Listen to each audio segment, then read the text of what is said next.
Signed in. If you didn't sign in, if you could please raise your hand and Lutecia will come around and pass out the sign-in sheet.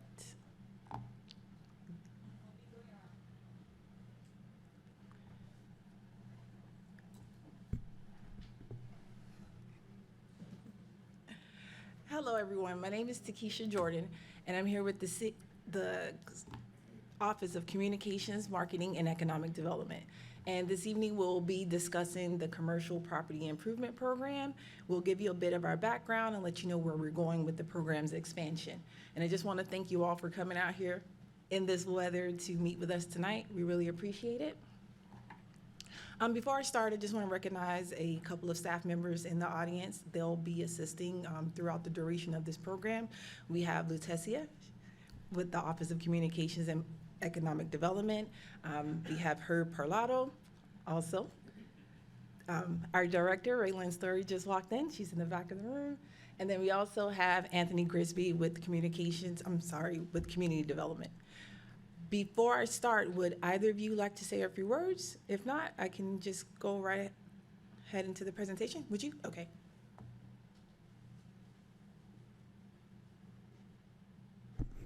Good evening, everyone. I know you're really here to find out about the program, so I am not going to take up very much of your time. I just want to really welcome you to City Hall, and I certainly want to welcome your interest in this program.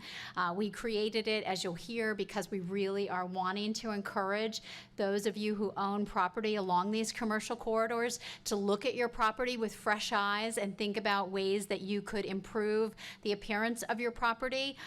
Because really, when you do that, when you invest in your property, you're investing in the city of Hollywood, and you're helping to sort of raise the entire commercial corridor by making that investment. So we want to support you in that.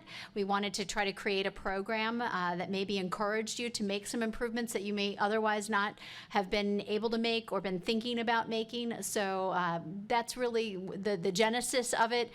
We're very happy that our city commission feels very strongly about small business and seeing ways that we can help assist small businesses, and found ways to put some funding in place to make this happen. So we certainly encourage your interest and are glad that you're here tonight, and we hope that you'll also spread the word to other folks along the corridor who you don't see maybe in the room tonight, and let them know about this, because we do have one more session, right?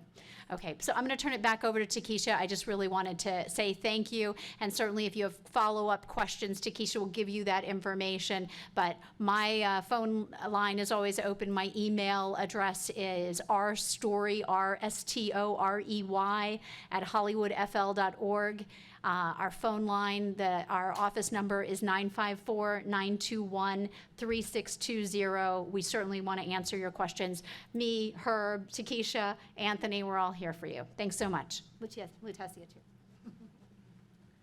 All right, so we'll go ahead and get started. As I said, the Commercial Property Improvement Program is a program that the City Commission adopted in December of 2017. The purpose of the program is to encourage or spur revitalization of some of the buildings along our commercial corridors. In the pilot program that originally started back then, the program area was just limited to Hollywood Boulevard from 95 to 22nd Avenue. The reason that it ended at 22nd Avenue is because at that point you're moving into the downtown CRA, and there's a different program within that area. To date, there have been at least 30 businesses that have inquired about this program. Over 10 of them have applied to the program. 3 applications moved on and were approved for funding.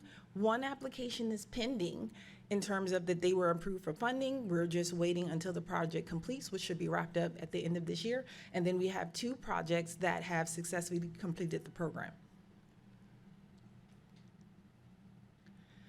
This is an example of one of the projects. This one is one of the projects that completed the program.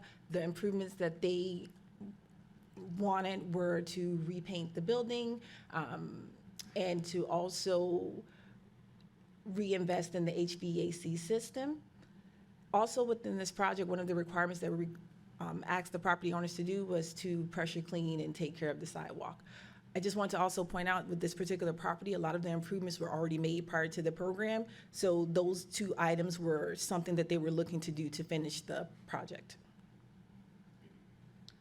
This is an after picture. As you'll see, some of the painting was updated, and you can't see the newly installed HVAC system, but it's there. We inspected it, and it's good to go. This is the next project that was approved for during the program. Again, this was a project that kind of had made some of improvements on their own. They had painted, they installed a new sign. They were looking to upgrade from the standard windows to the hurricane impact windows and doors. And again, this project also cleaned and pressure cleaned the front of the building and made some other minor improvements. And this is what it looks like today. Just this past June, the City Commission decided to expand the program.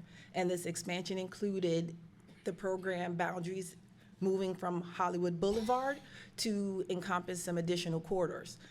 The corridors that we are focused on are Johnson Street, US 441, Dixie Highway, and Federal Highway. The Hollywood Boulevard corridor was expanded westward from the CRA boundary, which is at 22nd, all the way until about 72nd. This new expansion to include the other corridors increased the pool of applicants from about 80 along Hollywood Boulevard to over 800. Again, the purpose of this program is an incentive for the property owners to restore, revitalize, renovate, upgrade their properties.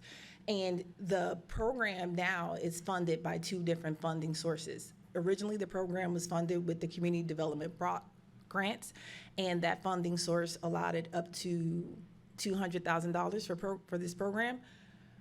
With the expansion, the general capital outlay funding has been allocated for this program. It also is providing up to $200,000, and then we've just been made aware that an additional $100,000 is allocated for next year.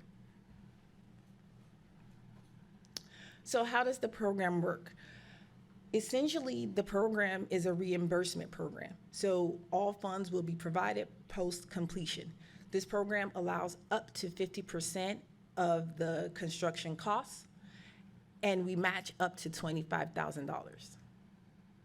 The program is also limited to property owners within the designated area. The program, property owners can apply to the program on a yearly basis, but as of now, it's one property owner per year, per address. I understand that some property owners own multiple parcels, so that's also being considered. And then the funding also is contingent upon federal funding and the appropriation year to year. So right now, we do have funding for this program year. As I mentioned before, there's two funding sources, and the second funding source is the General Capital Outlay Fund. This particular funding source only provides up to 40% of the project costs. And I know you're probably wondering why one particular program receives 50 and the other receives 40%. The city recognizes that projects located in the CDBG funding areas require additional costs associated with their reporting requirements. So just to explain or kind of lay out how, what the program boundaries are, this is a graphic that shows the LMI areas. So the program is limited to properties along corridors within an LMI area. The corridors, as I mentioned, are Hollywood Boulevard, Johnson Street, US 441, Dixie Highway, and Federal Highway.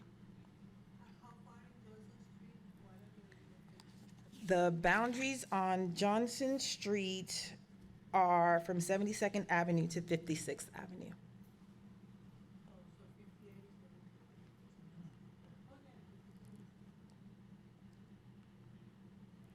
As mentioned, I just want to reiterate that the program has two different funding sources. So the CDBG funding is allocated to the pink areas, properties within those corridors or along those corridors within the pink area. Again, those properties are eligible for up to 50% of the costs. The areas highlighted in yellow are properties outside of the LMI area. In those particular areas, the general capital outlay funding will be utilized.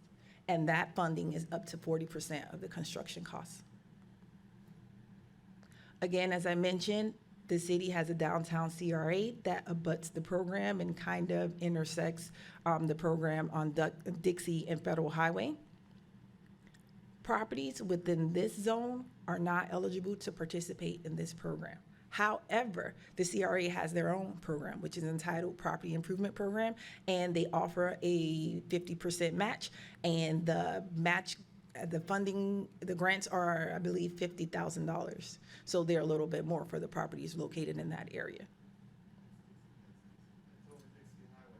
Yes, portions of Dixie Highway, I believe from Johnson to Washington Street. Now, I want to discuss a couple of the improvements that are eligible for this program.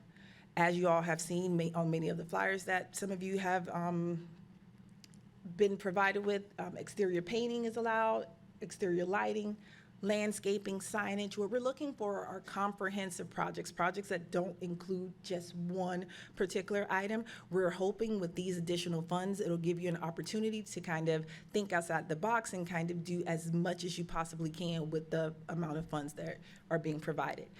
This program, will more than likely be a competitive basis. The applications will be submitted, they will be reviewed by a panel, and based on the completeness of the application and some other criteria, those projects will be selected and move forward to the next round. I just want to point out some of the improvements that are ineligible. That would be any interior work. There will be no interior improvements used with these funds. We won't pay for outdoor furniture, hurricane shutters, any of those kind of features. If you want to install windows, they have to be impact resistance, the same thing with the doors. Otherwise, they won't be eligible for funding. Also highlighted there are the new high energy or high efficient HVAC systems. Those will be looked at on a case-by-case basis, but the program is more intended to upgrade those window AC units to a central air conditioning system. So again, some of these improvements will be looked at on a case-by-case basis, but I just wanted to highlight the types that we will not fund with this program. This is a brief overview of the process. Essentially, the owners will meet with a staff member, and we will have a pre-application conference, and we'll meet to discuss your program. And I'll get to your questions in 1 second, sir. I see I have 3 people that I need to get to. We'll go over your application. We'll discuss the improvements that you're planning to make, and then you'll submit that information to staff. We'll evaluate it based on certain criteria. Some of the things that we look for is to make sure that you are in fact the property owner. The property can't have any outstanding code violations. It can't be delinquent on any of its taxes. And whatever you're proposing has to be in line with the city's building code. After that step, you'll move on to formal application. That means that your application, your proposal is approved, and any recommendations that the staff has made, you have taken them into consideration. You resubmit your application, and then from that point, we'll look at your quotes. We'll make sure that they're complying with any regulations based on the CDBG funding or any regulations that the capital outlay funding has. And at that point, the engineering division will review that application to make sure that those numbers are in line. If there's any issues or questions, they'll definitely reach out to you, and you'll be provided with feedback and an opportunity to update and correct your application. After the application is approved, then we'll enter into a funding agreement, and the funding agreement is between the property owner and the city of Hollywood. And essentially, the funding agreement outlines how the money is to be used. It outlines that this is a conditional grant, meaning that the money doesn't have to be paid back unless certain conditions are not followed or adhered to. And there's in the funding agreement and the program description, there's an outline of how the money will be recaptured if the agreements are not adhered to. One of the requirements, for example, is that you would have to remain in the property for 5 years after the improvements were made. If for any reason the property is sold or the use is changed or it goes out of the business within 1 year of the final disbursement of the payments, then you would have to repay 80% of the grant. It goes down on a sliding scale up into 20%. If said conditions occur within 4 years, the owner should reimburse 20% of the funds. If you stay there 5 years, you don't have to repay any of the grant. Once all of the improvements are completed, they have been inspected by the building division, you receive your permit, and the project is considered to be complete, you will move forward and submit final documentations for reimbursement. And that usually takes a few weeks, and then a check will be mailed to you at the completion of the project. That concludes my presentation. I'm happy to answer any questions that you may have, and I'll point to the 3 people that I saw with their hands up and my contact information is here. As Raylan mentioned before, she provided her email address and the office phone number. This here is my direct phone number and email, and then we also have a link to the Economic Development website, which is Choose Hollywood, and you'll find updates about this program and other programs that may benefit your business.